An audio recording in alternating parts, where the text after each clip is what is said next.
Hey guys, in this video, I'll show you how to set perfect Canva aspect ratio for social media. Alright, let's begin.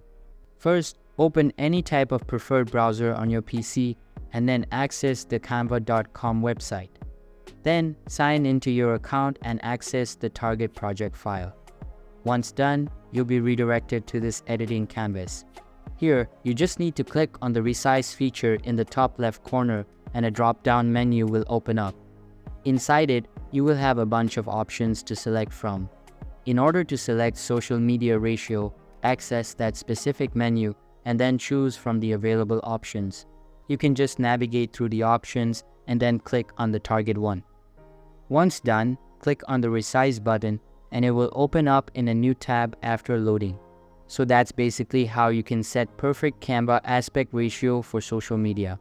And that's it for this video. If you find this helpful, consider subscribing and giving this a big thumbs up. Thanks.